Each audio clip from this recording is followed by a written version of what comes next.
خب، به نام خدا و با عرض سلام دوباره. همه الان باید اسکرین من رو داشته باشید.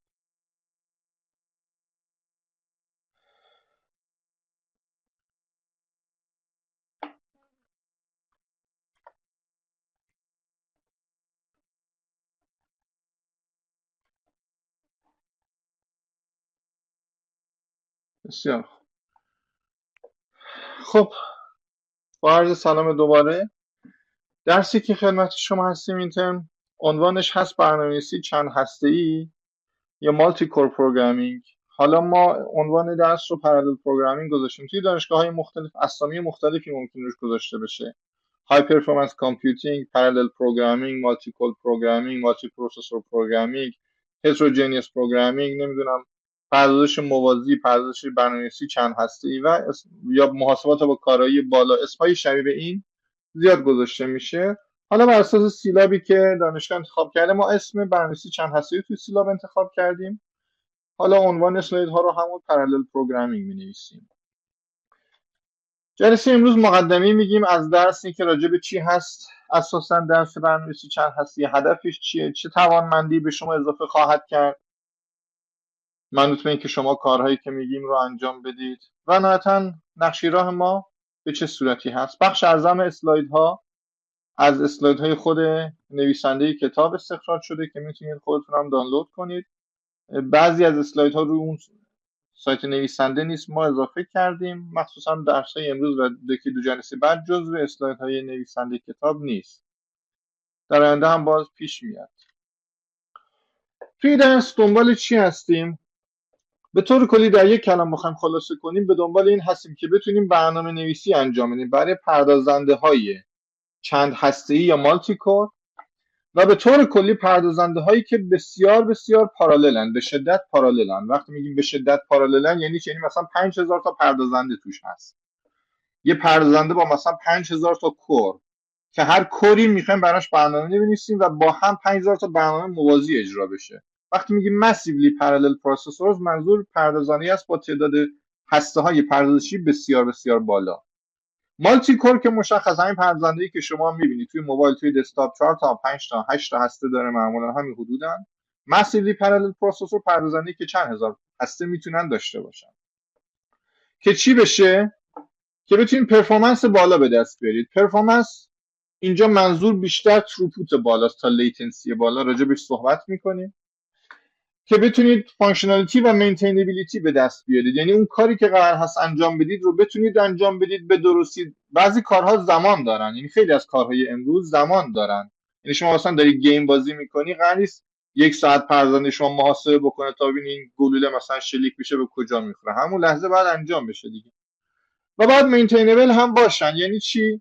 یعنی در نسل‌های مختلف اولا قابل اصلاح باشن، اسکیلبل باشن. اگه شما یک برنامه جدید، یک جی پی یو جدیدتر میاری و خریداری میکنی، یه لپتاپ جدید یا یه سیستم جدید خریداری میکنی با یه جی پی یو توانمندتر، با یه پردازنده سی پی یو توانمندتر، برنامه شما هم با سرعت بهتری اجرا بشود.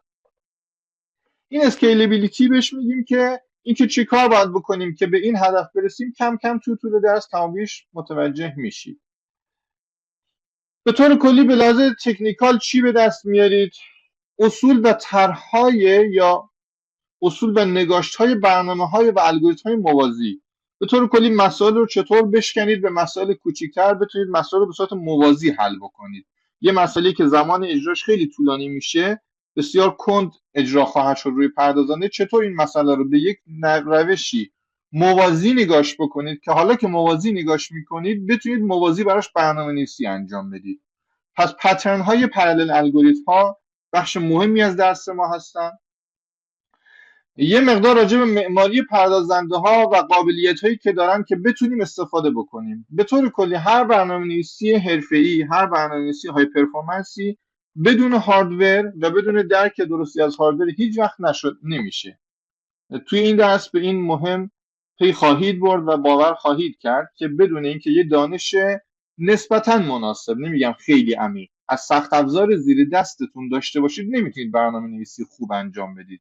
همیشه برنامه‌نویسی های پرفورمنس نیاز داره که از سخت افزار که روش داریم اجرا میکنیم برنامه‌مون رو اطلاع داشته باشه که بتونه از قابلیتاش استفاده بکنه. برنامه‌نویسی که سخت افزار زیر دستش رو نمیشناسه قابلیت‌هاش رو نمیتونه استفاده کنه، چون همیشه و همیشه قابلیت‌های سخت افزاری زودتر به بازار میان و این قابلیت به صورت خودکار پشتیبانی بشه در IDE های سافتوری همیشه چند نسل طول میکشه. یعنی اگه امروز یک پردازنی با یه قابلیتی میاد تو بازار، اینکه این پردازنده این قابلیتش به صورت خودکار تو کامپایلرها اضافه بشه ممکنه 5 سال 10 سال دیگه طول بکشه و همیشه برنامه‌نویسی های های پرفورمنس از سخت افزار روز باید اطلاع داشته باشن. کم کم این رو متوجه میشید و ما هر فصلی که شروع میکنیم یه مقداری اول میگیم که چه هاردوری داریم، چه قابلیتی داره و این قابلیت رو چطور میتونیم حالا توی سافتور استفاده کنیم. به طور کلی میتونید بگیم که پروگرامینگ یاد میگیریم، تول ها و تکنیک هایی رو برای پروگرامینگ یاد میگیریم که به صورت موازی برنامه‌نویسیامون رو انجام بدیم که چی بشه که سرعت اجرا بالا بره، تروپوت بالا بره، پرفورمنس به طور کلی بالا بره.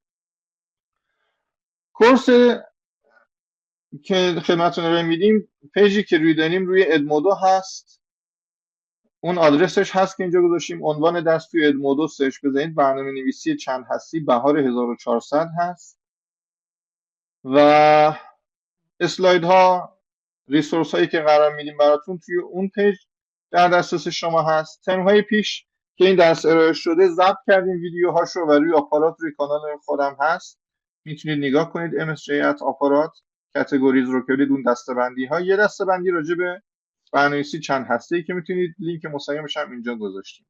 ویدیوهای ترم های پیش هست که میتونید نگاه کنید. برای انرولمنت کی توی این کلاس توی ادمودو یک لحظه اجازه بدید تا من کلید رو بهتون بگم که اونایی که میخوان توی ادمودو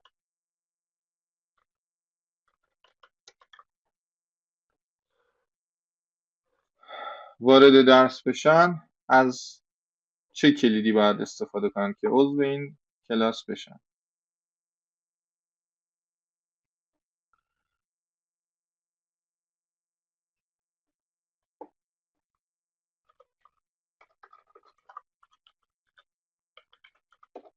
خب این که توی محیط چت فرستادیم انرولمنت کیه این کلاس برنامه‌نویسی چند هسته‌ای هست.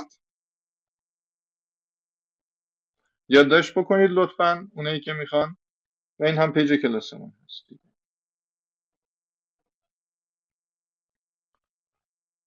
پس اسلاید ها و اینا رو هم روی همون ادمودو قرار میدیم. تمرین ها رو اونجا تحویل میگیریم ازتون و تمرین ها رو این ترم انشالله دیگه برای همشون ارائه قرار میدیم. نمره دهی ما توی این درس اینطوریه که یه امتحان پایان ترم مجبور هستیم بگیریم به خاطر آموزش. 20% حد اکثر نمره است. این حد اکثره، اگه بتونم کمتر میشه. و 4 تا 5 تا پروژه معمولا میدیم به بچه‌ها که 80% نمره شما همینه. پس درسی نیست که بخواید اصلا امتحان بخونید و شب امتحانی باشه. اصلا درس برنامه‌نویسی یه جوری به نظرم بی‌معناست بخوایم امتحان بگیریم. اون تا حالا مجبوریم یه امتحانی بگیریم، یه امتحانی میگیریم 20% نمره، 3-4 نمره بهش اختصاص میدیم. پس کسی برای پاس شدن به درس یا نمره آوردن اصلا به فکر امتحان نباشه. نمره‌ای نخواهد داشت امتحان، در حد 2-3 نمره. عمده نمرات درس این درس روی بار پروژه هایی است که بهتون تحویل میدیم که بتونید مهارت کسب بکنید. خیلی برام مهمه که تمرین ها رو خودتون انجام بدید. هر ترم هم ما اینو میگیم، هر ترم هم شما روش‌های جدید بعضیا البته تو شما نیست ولی تو کلاس‌های دیگه هستن یاد میگیرن. این ترم ارائه میگذاریم برای تک تک تمرین ها و بعد ارائه بدین هر تمرینی رو به صورت مجازی، وبکم روشن، میکروفون روشن و صحبت باید بکنید و ارائه بدید. اگرم شرایط تغییر بکنه تا بهار آینده که بعید میدونیم به اینقدر تغییر بخواد بکنه که حضور داشته باشین توی کلاس ها، خب حضوری ارائه میدید، ولی به هر حال مجازی حتما ارائه خواهد شد. یعنی ارائه باید بدید. حتما کدها باید کد خودتون باشه. از دیگران کمک گرفتن اشکالی نداره، کمک فکری بگیرید، اما یک خط کد مثل هم باشه مشخصه که کپی شده و این خیلی تابلو. هر هم بگیم هر هم ایده‌ای تو کلاس شما البته نیست. این کارو میکنن، بعضیشون رو ما متوجه میشیم، بعضی هم متوجه نمیشیم. تفاوت نهایتا میشه جایی که یک کسی یه چیزی یاد گرفته و بیکار نمیمونه و یک کسی که چیزی یاد نگرفته و فقط پاس کرده و بیکار میمونه و باید بشینه گوشه خونه. تصمیم با شماست. و اگر متوجه بشیم که کسی خودش زحمت نکشیده، من به راحتی نمره 0 میدم. ترم پیش هم این کار رو تا اونجا که تونستیم کردیم. مراجع ما چی هست توی این درس؟ مرجع اصلی ما، یعنی تکست بوک ما، در واقع رفرنس ما، کتاب مسیو. ما به طور کلی اینو بگم، ما به طور کلی توی دو تا حوزه صحبت خواهیم کرد. یکی برنامه‌نویسی برای پردازنده هایی که به شدت موازیان، به طور خاص جی پی یو ها، و یکی برنامه‌نویسی برای پردازنده‌ای که چندین هسته دارن. اینا یک کمی متفاوته پارادایم هاشون. پس دو تا نگاه سعی می‌کنیم توی این درس داشته باشیم. توی اون نگاهی که به پردازنده‌ای با تعداد خیلی زیادی هسته داریم نگاه می‌کنیم که بهشون میگیم بخش مسیو پرالل پروسسور، که به طور خاص جی پی یو ها مد نظرمون هست، کتاب Programming Massively Parallel Processors A Hands-on Approach نوشته آقای کرک و آقای هو که انتشارات مورگان کافمن چاپش کرده، الزویر، ادیشن سومش. از این کتاب استفاده کنید. این کتاب اصلی ما هست، کتاب مرجع ما هست. روش هایی که شما از من حتما باید بهتر بلد باشید، میتونید دسترسی به پی دی افش داشته باشید و توصیه میکنم حتما نسخه چاپیش رو استفاده کنید. یعنی اگر هم نسخه چاپیش رو میتونید تهیه بکنید که تهیه کنید، اگر هم نمیتونید پی دی افی که حتما از راههای قانونی باید به دست آورده باشید رو میتونید به خودتون چاپ بکنید. جای مختلفی هستن، صحافی شده که در دسترستون همیشه باشه. ادیشن سوم این کتاب اصلی ما هست. توی قسمتی که مالتی کور پروسسورها رو میخوایم بحث بکنیم، خیلی کتاب هست و هیچ کدوم اون چیزی که ما بخوایم دقیقاً نیستن، ولی این کتاب Introduction to Parallel Computing که یک کمی هم قدیمی هست، مال سال 2006 هست، کتاب خوبی هست و تقریبا نیاز ما رو پوشش میده. خیلی وارد دیتیل این کتاب نخواهیم شد. سعی میکنیم از اپندیکس های خود کتابمون استفاده کنیم، ولی اون قسمت هم که بخوایم بگیم یکی دو چپتر از این کتاب اگه برسیم میگیم، اگه نرسیم در حد اپندیکس کتاب خودمون صحبت خواهیم کرد. کتاب دیگه که هست که دیگه تکست بوک ما نیست، در واقع رفرنس هست، کتاب رفرنس هست، کودا سی پلاس پلاس پروگرامینگ گاید هست که الان آخرین ورژنش ورژن 11.2 هست، بر اساس کودای 11.2 خود انویدیا چاپ میکنه. آخرین ورژنش مال 2021 هست. این کتاب رفرنس هست، یعنی کتابی نیست که ما ازش بخوایم درس بدیم. رفرنس کودا سی هست و برای قسمت کودا میتونید هر سوالی، هر ابهامی داشتین به این مراجعه کنید. این مرجعه، ولی کتاب درسی نیست، یعنی به درد درس دادن نمیخوره. مرجع مثل استانداردهایی که چاپ میشه. یه کتاب خیلی خوب دیگه ای که هست کودا با اگزمپل هست. بعضی وقتا تو دوره کارشناسی این کتاب رو درس میدن. حالا برای اینکه یک مقدار سطحش پایینه و یک مقدار هم آپدیت نشده، من این کتاب رو انتخاب نکردم برای شما. با این حال کتاب ساده و خوبی است کودا با اگزمپل. آقای سندرز و کاندروت نوشتنش. ای بشینه یه مقدار قدیمی، اگه به روز میشد شاید کتاب ساده تری بود و مناسب تر بود. کودا با اگزمپل An Introduction to General Purpose GPU Programming. کتاب دیگه ای که هست اسمش هست Parallel Programming for Multi-Core and Cluster Systems. اشپرینگر چاپش کرده، ادیشن دومش مال 2013 است. به طور کلی این کتاب به درد کیا میخوره؟ اونایی که قراره خیلی خیلی سافتوری بشن و خیلی هم نمیخوان روی جی پی یو ها برنامه‌نویسی موازی رو یاد بگیرن، یعنی میخوان برنامه‌نویسی موازی رو روی پردازنده ها یاد بگیرن و به طور کلی بیشتر با جاوا کار میکنن، میخوان جاوا ترد یاد بگیرن، اوپن ام پی یاد بگیرن. این کتاب برای اونا بیشتر خوبه. یه فصل کامل روی مسیج پاسینگ اینترفیس داره که اگه برسیم ما میگیم، اگه نرسیم رد میشیم. این کتاب کاملتر از کتاب خودمون گفته، مفصل روی جاوا تردز حرف زده. پس اگر دیدتون نرم افزاری هست و روی این حوزه ها میخواین بیشتر مسلط بشید، این کتاب رو میتونید بعداً برای خودتون بعد از اینکه مقدمات رو تو این درس یاد گرفتید مطالعه کنید. با این حال ما از روی این کتاب به هیچ وجه پیش نخواهیم رفت. یک کتاب خیلی خوب و معروف دیگه مالتی کور پروگرامینگ Increasing Performance through Software Multithreading هست که اینتل چاپ کرده، آقای اختر و آقای رابرتس. نویسنده هاش هستند. کتاب به طور کلی ترید لول پرالیلیزم هست و تمرکز خاصی روی پوزیکس و اوپن ام پی داره. کتابای دیگه دو تا کتاب قبلی هم تمرکز روی این کردن، اما کتاب خیلی خیلی عمیق‌تر روی این بحث کرده.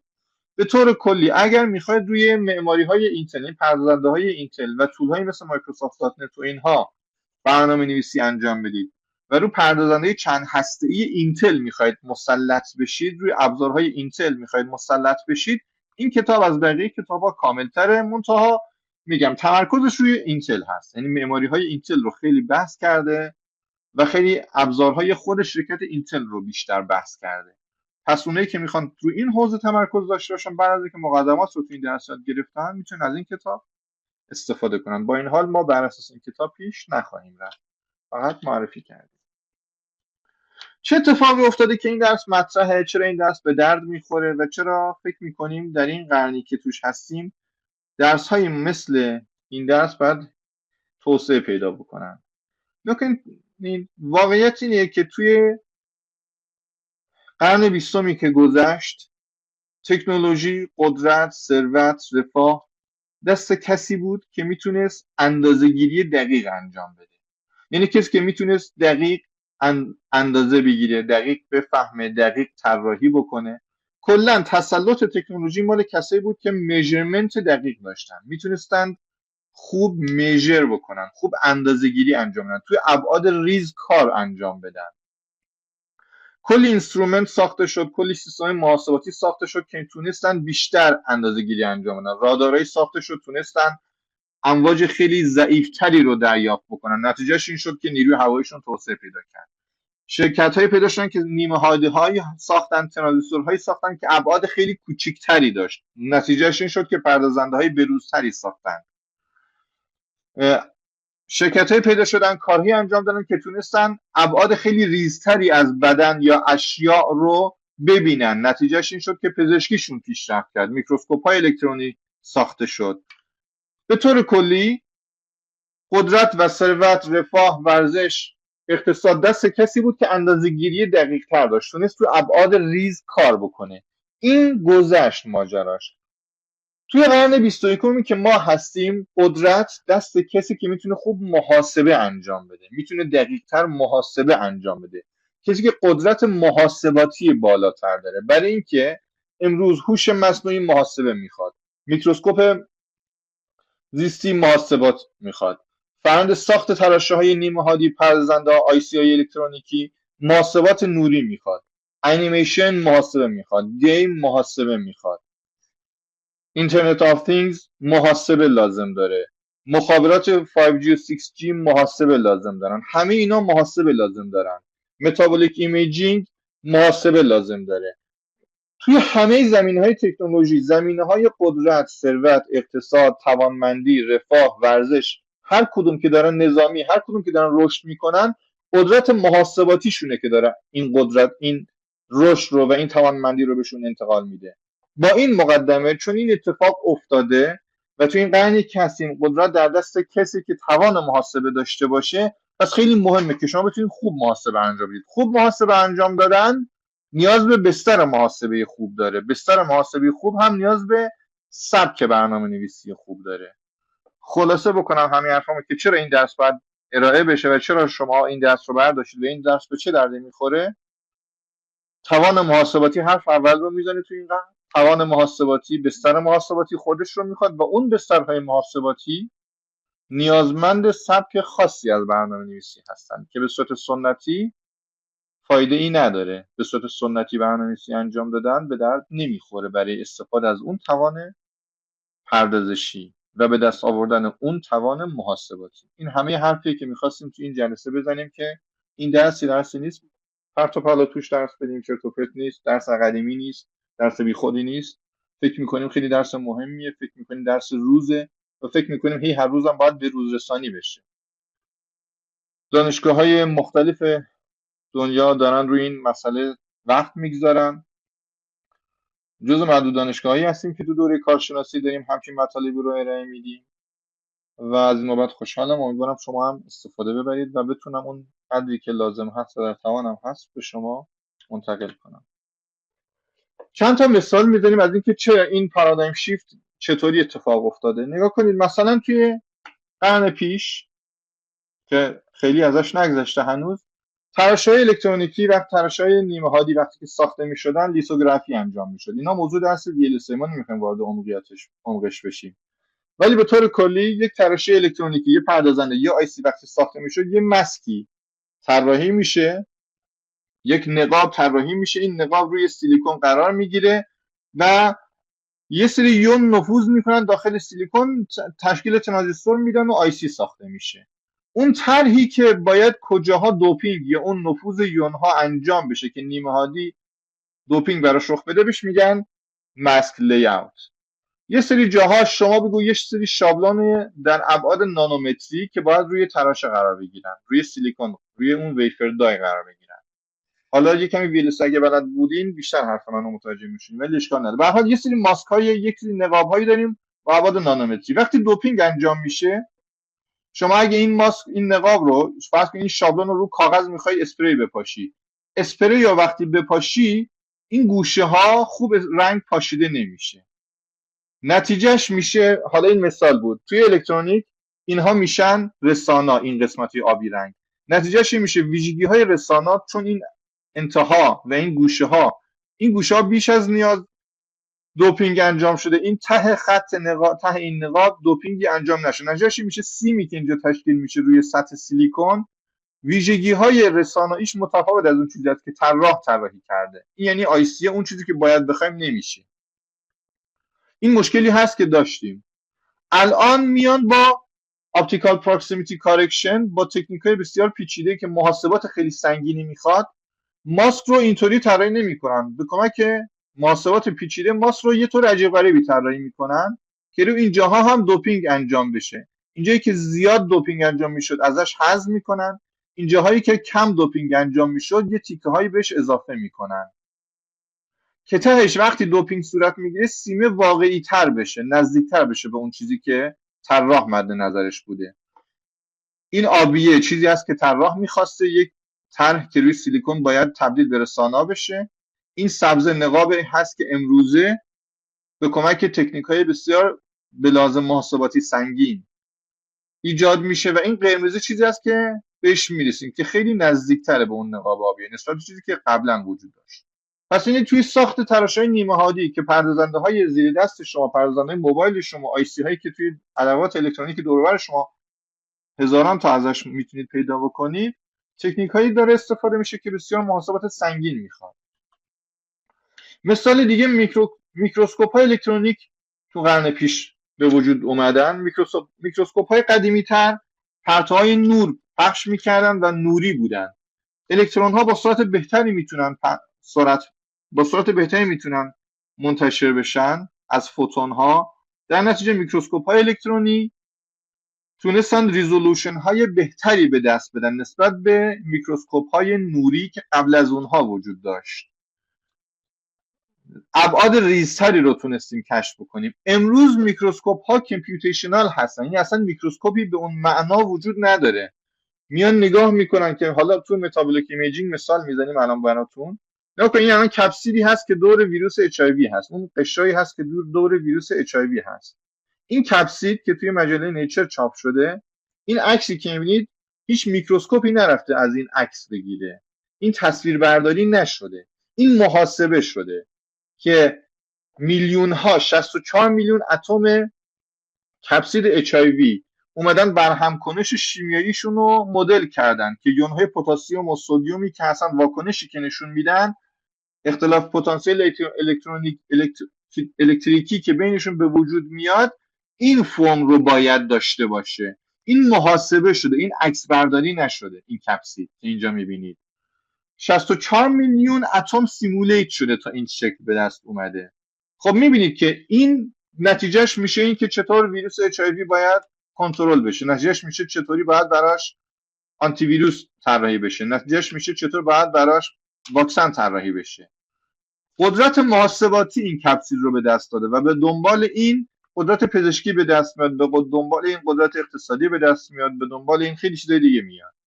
این کپسید محاسبه شده، تصویربرداری نشده. پس می‌بینید که متابولیک ایمیجینگ، تصویربرداری پزشکی که امروزه داره روش کار میشه، قدرت محاسباتی میخواد، در حالی که در قرن گذشته که چند ده سال بیشتر 20 سال ازش نگذشته، ما ابعاد برامون مهم بود تو متابولیک ایمیجینگ. امروز دیگه ابعاد نانویی برامون مهم نیست، قدرت محاسباتی ماست که میتونه به ما این توان رو بده که ببینیم داخل بدن چه اتفاقی داره میفته.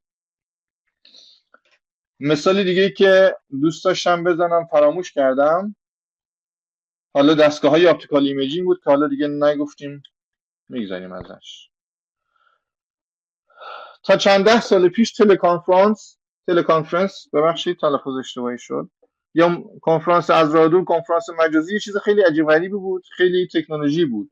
امروز دیگه تلکانفرنس اهمیتش رو از دست داده. تله ایمرژن مهمه که شما در یک فضایی واقعی قرار بگیری، در یک فضای سه‌بعدی قرار بگیری و حس پیدا بکنی. این نیاز به محاسبات خیلی سنگین داره تله ایمرژن. تا قرن پیش جی پی اس مهم بود که بتونی سیگنالی که از ماهواره میاد دریافت میشه با توان بسیار بسیار پایین دریافت بشه به درستی، دیتا از توش در بیاد و بشه لوکیشن برای شما. امروز دیگه جی پی اس مهم نیست دیگه، همه دارن. سلف درایوینگ کاره که مهمه امروز، که ماشین خودران ساخته بشه. ماشین خودرانی که امروز در مقابل تکنولوژی جی پی اسی که چند ده سال پیش اهمیت داشت قرار گرفته، محاسبات زیاد میخواد. باید محاسبه پشت سرم انجام بده که بتونه بفهمه مانع جلوش هست، چطور پارک بکنه، چطور دنده عوض بکنه، هوا چطوره، ماشین بره رو مود اسپورت یا بره رو مود معمولی و خیلی حرفای دیگه. از عابر پیاده وقتی میرسه توقف بکنه. اینا همه محاسبات سنگین میخواد، اندازه‌گیری دقیق نمیخواد. این پارادایم شیفتی است که اتفاق افتاد در این تغییر قرن از 20 به 21 و این همه حرف و این همه مثال زدیم که این حرف رو تکرار بکنیم که چیزی که تو این درس به شما ارائه میدیم انشاءالله چیز بی استفاده ای نیست و بحث روز دنیا هست. توان در دست کسی خواهد بود که توان محاسباتی بالاتر داشته باشه. این توان محاسباتی نیاز به بستر محاسباتی و سبک برنامه نویسی محاسباتی خودش رو داره و تو این درس تلاش ما این سبک رو به شما منتقل بکنیم تا هر جایی که در توان باشه. از یک زاویه دیگه میخوایم حالا وارد بحث بشیم، این که چه اتفاقی افتاد که سبک برنامه نویسی به اون سبکی شده که ما الان میخوایم بحث بکنیم. تا حالا گفتیم چرا توان محاسباتی مهمه، حالا میخوایم بگیم این توان محاسباتی به چه شکلی بروز کرده تو این قرن حاضر که ما بتونیم یاد بگیریم و بتونیم طراحی بکنیم که به چه سبکی باید براش برنامه‌نویسی انجام بدیم. پس پذیرفتیم که قدرت محاسباتی حرف اول رو میزنه. حالا میگیم خیلی خوب، بستر محاسبه چه شکلی هست، چطوری شده، چه بستر محاسباتی وجود داره، پردازندگی با سرعت بالاتر یا نه یه چیز دیگه. بستر محاسباتی رو میخوایم معرفی بکنیم. نگاه کنید، تا از 1974 این بحث شروع شد تا حدود سال 2006 همه سازنده های نیمه هادی توی دنیا، همه سازنده های پردازنده های توی دنیا به دنبال این بودن که ابعاد ترانزیستورهاشون رو کوچیک بکنن که بتونن تعداد ترانزیستور بیشتری روی یک دای سیلیکون، روی یک سطح سیلیکون جا بدن که پردازنده‌های قدرتمندتری ارائه بدن. به دنبال این بودن که ترانزیستورها رو کوچیک بکنن. وقتی ترانزیستور ارزش از ال مثلا شما بگو یه زمانی 180 مایکرون بود، الان شده مثلا 5 نانومتر. از مثلا شما بگو 130 نانومتر میاد 65 نانومتر میشه، نصف میشه. وقتی که ال اینجا ارز یک ترانزیستور هست، ارز یک ترانزیستور ماسفت توی تکنولوژی سیماس، حالا شما فرض بکن، خیلی مهم نیست. وقتی که ارز ترانزیستورها کوچیک میشه، ولتاژ تغذیهشون هم کوچیک میشه. آلفا مثلا 1/2 شما بگو، ارز ترانزیستورها 1/2 میشه، ولتاژ تغذیهشون هم 1/2 میشه، ظرفیت خازنیشون هم 1/2 میشه، شدت جریان خروجیشون هم 1/2.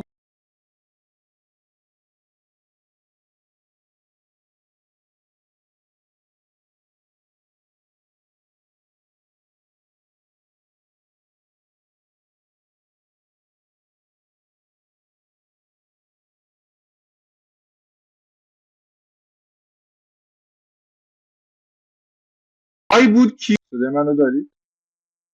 یه لحظه اینترنت ما سکته کرد. شما حضور داشتید ظاهرا.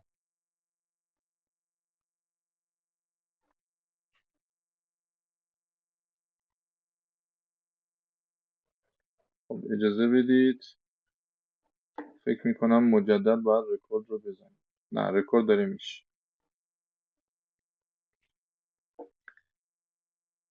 پس اینطوری بود که دیلی یا تأخیر انتشار توی ترانزیستورها میشد که میشد CV تقسیم بر آی همون QT دیگه. این هم به صورت اسکیل میشد با آلفا، در نتیجه فرکانس که میشه عکس تأخیر یک آلفا اوم میشد. یعنی اگه عرض ترانزیستورها، این هم عرض که اینو بگیم، اگه عرض ترانزیستور یک دوم میشد، فرکانس کاری پردازنده که با اون ترانزیستورها ساخته میشد 2 برابر میشد. به این یعنی سرعت بالاتر، پردازنده های پرسرعت‌تر. مصرف توان برای هر ترانزیستور میشد CV2F. اینا فرمولایی که تو VLSI میگن یا تو الکترونیک دیجیتال میگن که این داره با آلفا 2 اسکیل میشه. به ازای یک مساحت، این آلفا 2 برابر داره میشه یک مساحت سیلیکون رو هم شما در نظر بگیرید، L ضرب در L آلفا ضرب در آلفا هم داره آلفا 2 برابر میشه. نتیجه مصرف توان به ازای یک مساحت یکسان توی یک سطح سیلیکون ثابت میموند. این جمله معناش اینه که هرچی ترانزیستورها کوچیک‌تر میشدن، سرعت رو میتونستن افزایش بدن، ترانزیستورهای سریعتری بسازن، پردازنده سریعتری بسازن و مصرف توان به نسبت سطح تراشه تغییری نمی‌کرد. به نسبت سطح تراشه همینطوری هر روز فرکانس رو می‌بردن بالا بالا، پردازنده جدیدتر، سرعت بالاتر، قدرت بیشتر. این اتفاق تا کجا رخ داد؟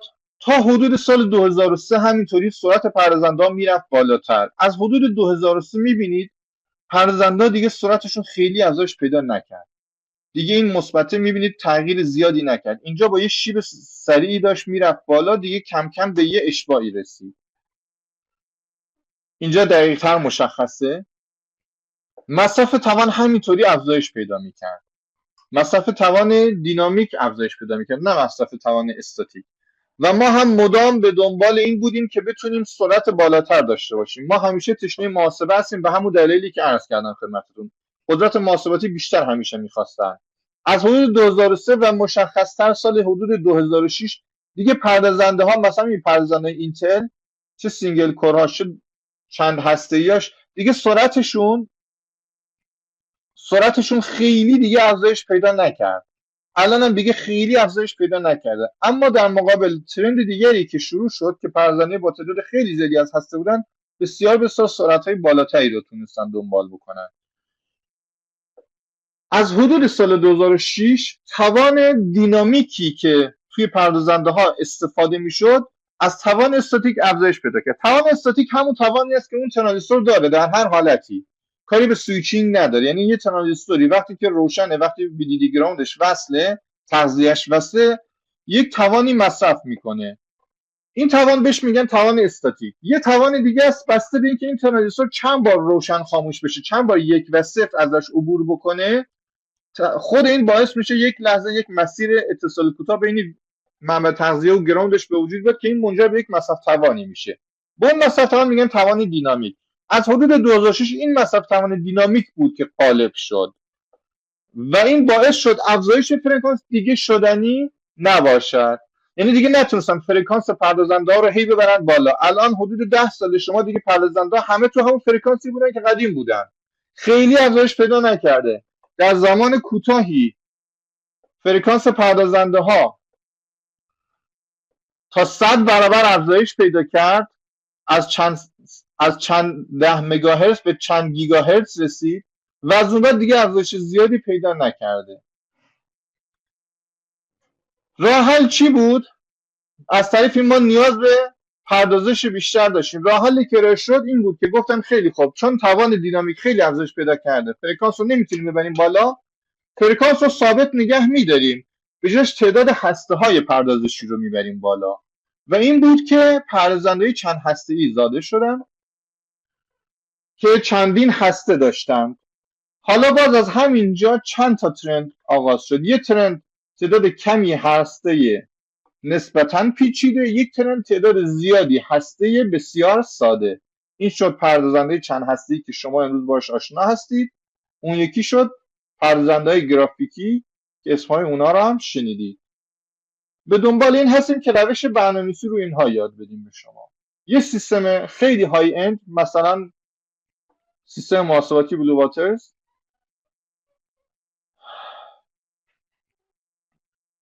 این سیستم 49000 تا سی پی یو داره و حدود 4000 خورده جی پی یو داره که کلی اینفینی بند سویچ قرار داده شده که بتونن اینها رو، ارتباط بین اینها رو به هم برقرار بکنن. سویچ های اترنت 10 گیگ، 40 گیگ و 100 گیگ داره، از مجموع سی پی یو ها و جی پی یو های خیلی زیادی تشکیل شده.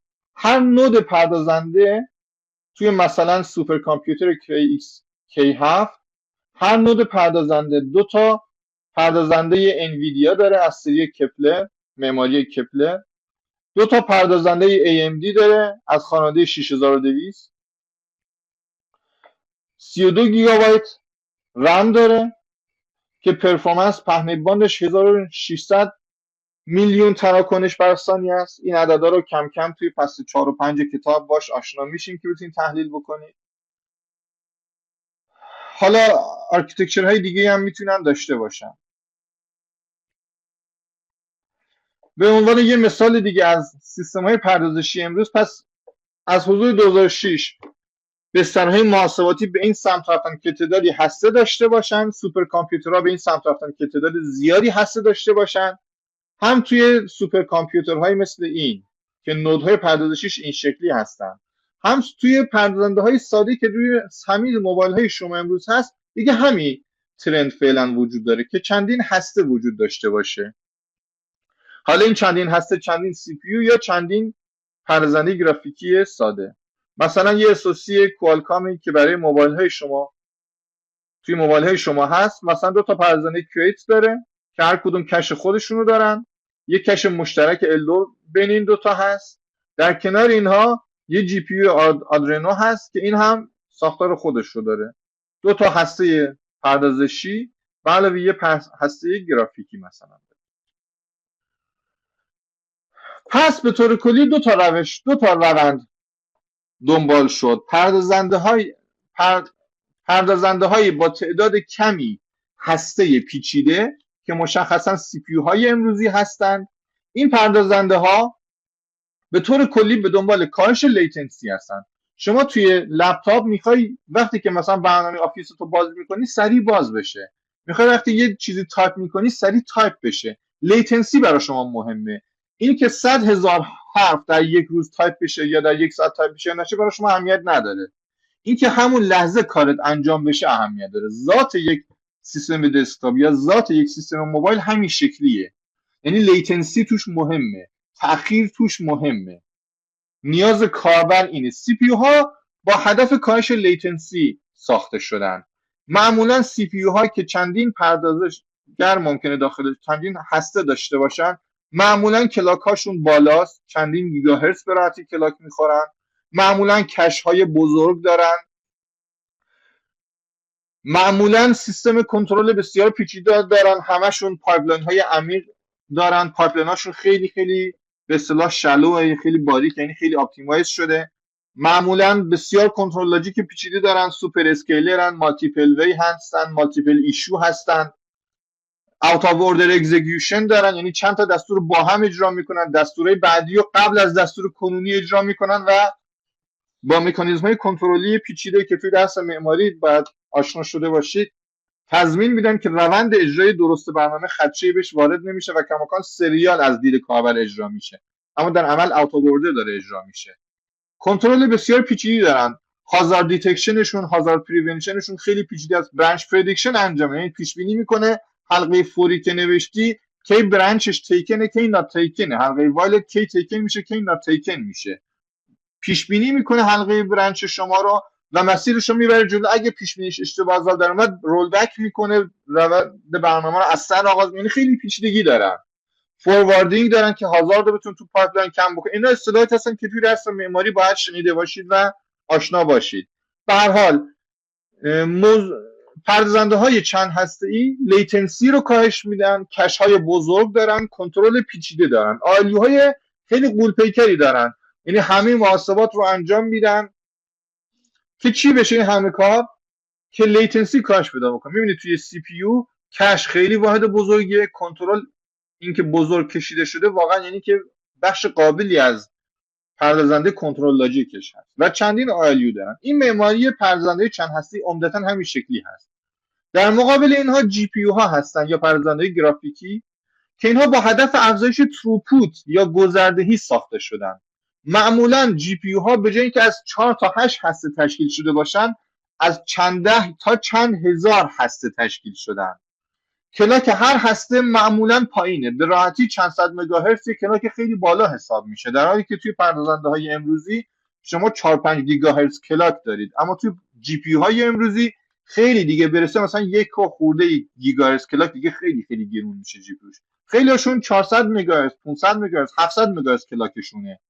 پس تعداد خیلی زیادی هسته دارن، هسته ها سادن، همشون کلاکاشون متوسطه، خیلی بالا نیست.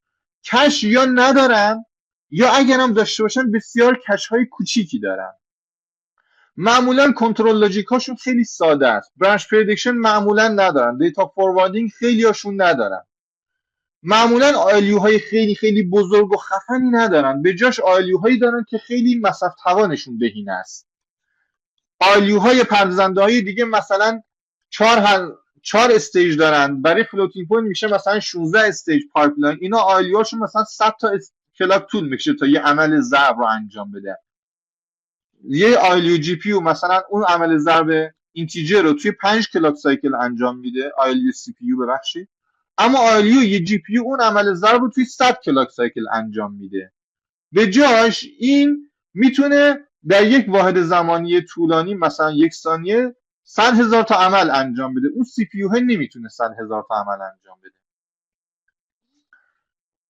جی پی یو هایی که اینطوری هستن تعداد خیلی زیادی ترد لازم دارن تا تک تک این پردازنده های سبز رنگ رو بتونن پر نگه دارن.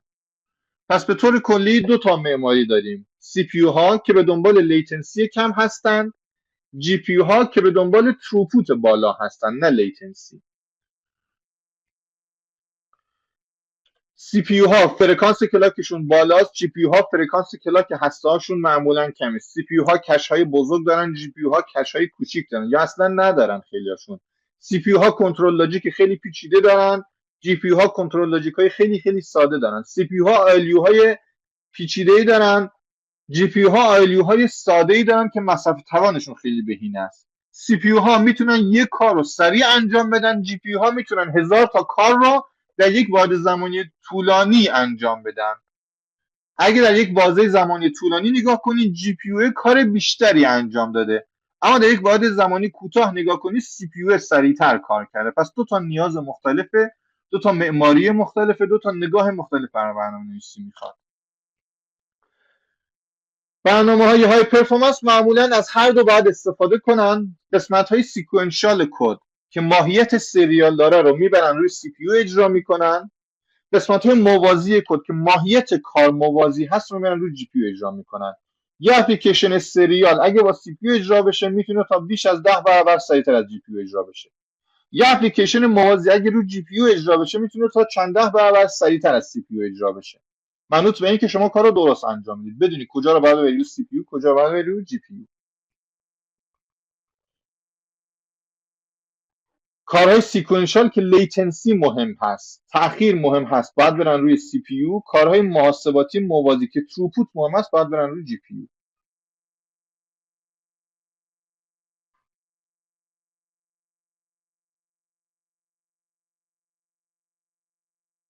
متوجه سوالتون نشم آقای منوچهری؟ اگه سوال دارید دست بالا بکنید که جواب بدم. به این سبک برنامه نویسی که هم سی پی یو و هم جی پی یو داره استفاده میکنه میگن heterogeneous parallel computing. heterogeneous یعنی ناهمگن، ناهمگون، نامتجانس. هوموجین در مقابل homogeneous. homogeneous یعنی همگن، یعنی همش سی پی یو یا همش جی پی یو. وقتی چندین جنس مختلف توی سبدتون دارین بهش میگن هتروجنس یا نامتجانس یا ناهمگن. یعنی پردازنده ساده داری، پردازنده گرافیکی هم داری، در کنار هم داری کار میکنی. بیشتر حوزه های علوم در این روزگار هتروجنس پارالل کامپیوتینگ دارن استفاده میکنن. اینجا یک توی اسلایدها یک مثال آورده که به این ژورنال 280 تا سابمیشن فقط اومدن همین کارا انجام دادن، اومدن تو حوزه مختلف فقط اپلیکیشن دیولپ کردن. این نشون میده که چقدر اهمیت داره، چقدر مهمه که همه دارن به این سمت پیش میرن. به طور کلی ورکفلوش چطوری پرالل پروگرامینگ؟ باید تشخیص بدین کدوم قسمت کد کار سریال، کدوم قسمت به لحاظ محاسباتی اینتنسیوه، به لحاظ محاسباتی کارش زیاده. یه الگوریتم اسکیلبل که مقیاس پذیر باشه، راجع به اسکیلبیلیتی کم کم صحبت میکنیم، به اون قسمت باید براش طراحی بکنید. دیتا ارنجمنت خیلی خوبی باید طراحی بکنید که دیتا رو چطوری از تو حافظه بیارید که چطور به دست همه به موقع برسونید دیتا رو. خود این کلی مصیبت داره. یعنی ما 2 فصل راجع به این فقط حرف میزنیم. بتونید پرفورمنس تیونینگ انجام بدید که از بیشترین قابلیت‌های هاردور استفاده کنید که این نیازمند دانش هاردور هر دوی این قسمت‌ها.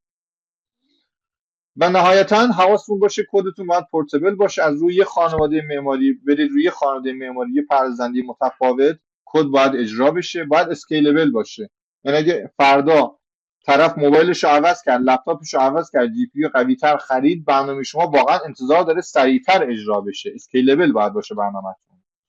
برنامه خوب باید این قابلیت‌ها رو داشته باشه و مینتینبل باشه، یعنی بشه هر روز ارتقاش داد، بشه ازش نگهداری کرد، خانه باشه کد شما مشخص باشه چی به چیه که قابل نگهداری باشه و قابل ارتقا باشه، نه یک کاری انجام بدین و خدا نگهدار. اسکیلبیلیتی یعنی این وقتی تعداد واحدهای محاسباتی شما افزایش پیدا میکنه، از 20 هسته تا 80 هسته، انتظار میره زمان اجرای شما هم کاهش پیدا بکنه. این یه مدل اسکیلبیلیتیه، این سبز رنگه که خیلی خوب اسکیل داره میشه. این آبی هم خیلی خوب داره اسکیل میشه. این سفیده تقریبا اسکیل نمیشه. امیدوارم این سفیده رو واضح ببینید. این خاکستری رنگه.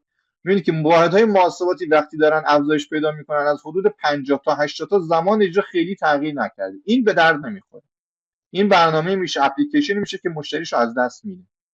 ولی این سبزه و این آبیه مشتریاشون رو راضی نگه میدارن. آبیه بهتر نوشته شده و اسکیلبل، سبزه بدتر نوشته شده ولی بازم اسکیلبل نوشته شده. حداقلش اینه طرف وقتی موبایل بهتری میخره، لپتاپ بهتری میخره، کارت گرافیک بهتری میخره، پردازنده بهتری میخره، حس میکنه که بهبود توی اجرای برنامه‌اش به وجود اومده و این خاکستری مشتریاشو از دست خواهد داد.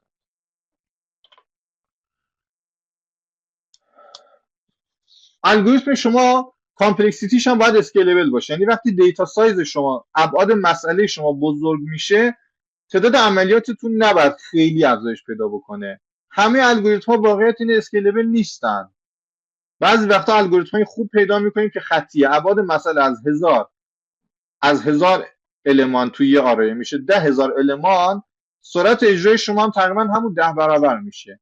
ولی بعضی ان لوگ اینن، از 1000 میشه حدود مثلا 30 برابر میشه. بعضی توان 2 ان یا توانهای بالاتر.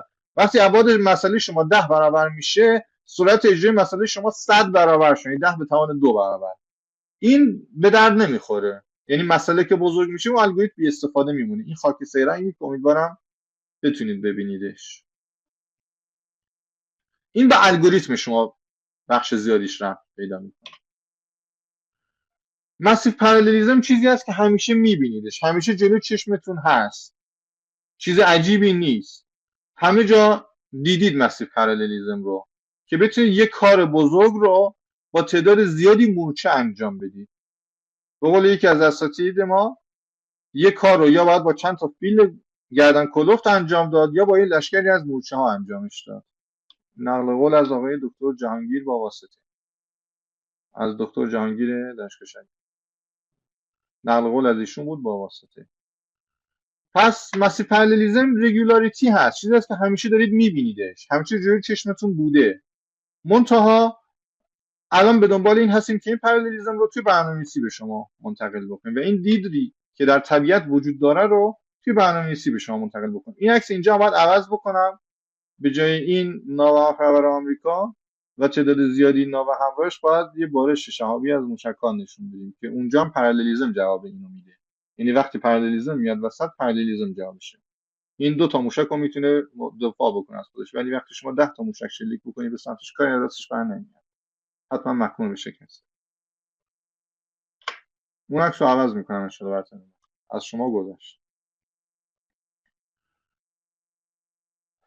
چالش های زیادی داریم توی این مسیر، بحثمون رو داریم دیگه خاتمه میدیم. چالش های زیادی توی این مسیر داریم. یکی از چالش هامون لود بالانسینگه.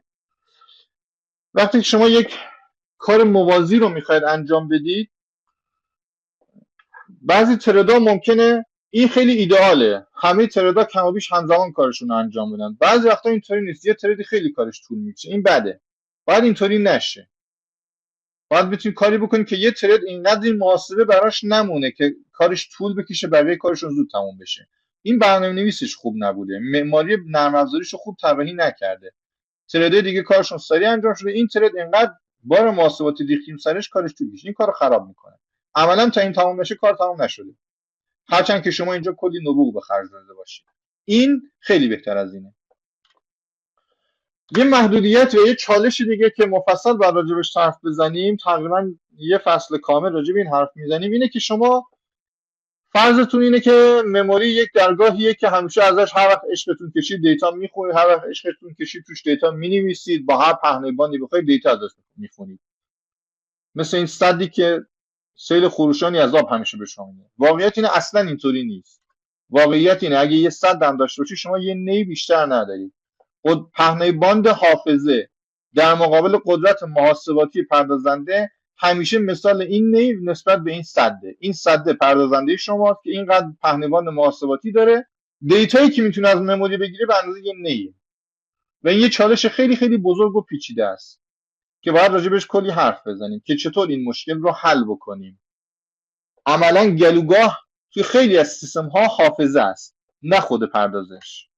و اینکه چطور باید این کار رو مشکل حل بکنیم راجبش حرف میزنیم. یه مشکل دیگه دیتا اکسس سریالایزیشنه، یعنی شما به نوبت بعضی کارا باید انجام بشه، بعضی داده ها به نوبت باید آورده بشن، خونده بشن، بر اساس اونا داده دیگری آورده بشن. خود اینم یه چالش دیگه است تو برنامه‌نویسی موازی. یعنی ذات خیلی از کارا سریاله، ذات کاری که سریاله حالا کاری نداریم، ذات خوندن داده از حافظه حداقل سریاله. خود این یک مشکل بزرگی است که یه فصل کامل فقط راجع به این حرف میزنیم که چیکار بکنیم این مشکل حل بشه که گلوگاه محاسبه ما نشه، و سعی میکنیم اینا رو با عدد و رقم ارائه بدیم. یعنی بگیم نگاه کنید اینطوری برنامه‌نویسی انجام بدیم، اینقدر پهنه باند محاسباتی به دست این عمل درس، این تعداد مثلا فلوتینگ پوینت اپریشن پر سکند، مشکل اینجاست، تحلیل میکنیم و راه حل ارائه میدیم و بعد میبینید که چقدر پهنه باند محاسباتی شما افزایش پیدا میکنه. حالا من اینو درست نمیدونم، ولی به احترام نویسنده اسلاید ها که این تفکر رو داشته منم گذاشتمش. به هر حال حداقل از جنبه کاری نگاش میکنید، این ایده رو در ذهنتون داشته باشید، اینه که کارتون رشد پیدا میکنه. فصل 1 رو بخونید از کتاب. مقدمه که گفتیم تموم میشه اینجا و اگه سوالی دارید من هستم، در غیر صورت میتونید تشریف ببرید. آقای منوچهری سوالتو اگر من متوجه سوالت نشدم خواستین ریز هند بکنید و سوالتون رو بپرسید.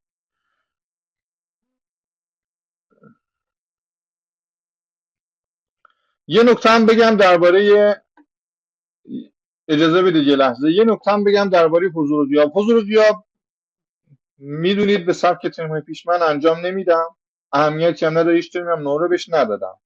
اما وقتی که سر کلاس کویز بگیرم، سوال بپرسم و کسی جواب نده یا نباشه که جواب بده، یا سر کلاس موبایل روشن رفته داره برای خودش فیلم نگاه میکنه یا گیم میزنه، سوال جواب نتونه بده، این نمره 0 میگیره. بر اساس آیین‌نامه آموزشی حضور در کلاس رو من نمیتونم شرط شرکت در پایان ترم قرار بدم و این کارم هیچ ترمی نکردم، این آیین‌نامه‌ام نبودم این کارو نمیکردم. اما اینکه امتحان بگیریم، کویز بگیم، سوال بپرسیم و جواب نداشته باشین، این خیلی مهمه برام. پس حضور داشته باشید سر کلاس، با ذهن آماده هم حضور داشته باشید. بعضی وقتا یه دفعه کویز میگیریم، باید باشن و اونایی که نبودن ترم‌های پیش واقعا صفر گرفتن، به راحتی صفر براشون رد شده. نمره خیلی ها پایین ترمشون رو خوب جواب دادن، ولی چون کویزا رو همه خراب کردن نمرهشون بسیار بسیار افتضاح شده. پس حضور در کلاس اجباری نیست، هیچ ترمی برای من اجباری نبوده، این ترم هم مثل ترم‌های پیش. اما اینکه سوال بپرسم و کسی جواب نده یا اصلا سر کلاس نبوده اسمش فقط اینجا هست، یا اینکه امتحان بگیریم و پاسخ نتونه بده، این مهمه و این قانونیه و من حتما این کار رو انجام میدم. امروز حدود 10 نفر سر کلاس نبودن، حتما جلسات آینده امتحان میگیرم به سبک ترم‌های پیش. امیدوارم جدیت بیشتری تو این کلاس به خرج بدید. اگه سوال دارید من هستم. آقای منشری بفهم. سلام استاد، وقت بخیر. سوالم این بود که گفتین برای جی پی یو مسائلی که تروپوت مهمن استفاده میشن، سی پی یو اونایی که لیتنسی مهمه. الان توی اون پردازشایی که برای هوش مصنوعی استفاده میشه، مثلا دیتا عظیمی دارن، اینطوری حالا از اخبار دیدم که جی پی یو الان داره ترند میشه توی استفاده ازش. مثلا ببینم یه مقایسه انجام بدیم که دقیقاً پردازش هایی که توی ماشین لرنینگ استفاده میشه تروپوت مهمتره یا لیتنسی؟ خب یه لحظه اجازه بدید.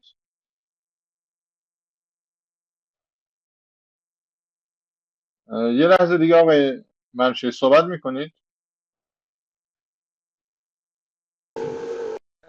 الان صدامو داریم؟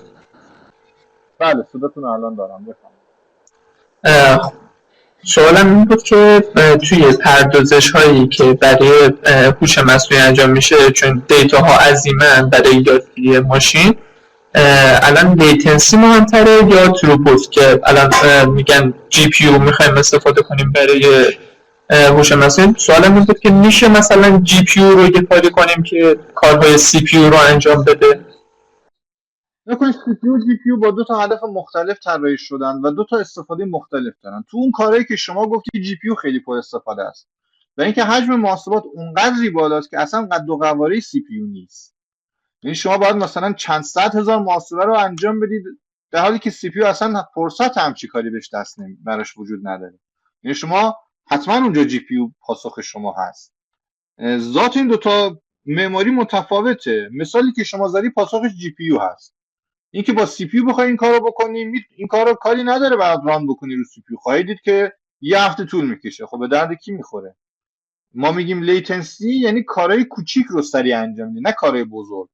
کاری که محاسبات زیاد داره هم لیتنسیش با سی پی زیاد میشه، هم تروپوتش پایین میاد. برای اون کار ساخته نشده اساسا. این که گفتیم لیتنسی کم داره برای کار کوچیک گفتیم، نه برای 100,000 تا کاری که باید همزمان انجام بشه.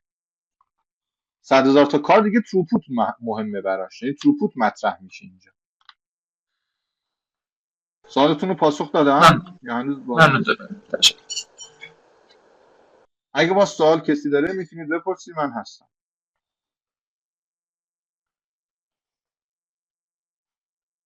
جلسه بعد توی LMS اعلام شده دیگه، فکر میکنم 10 رو به آقای چاله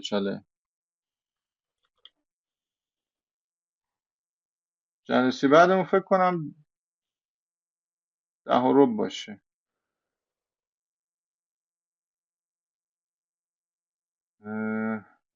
جلسه بعدمون بله ساعت 10 رو شروع میشه.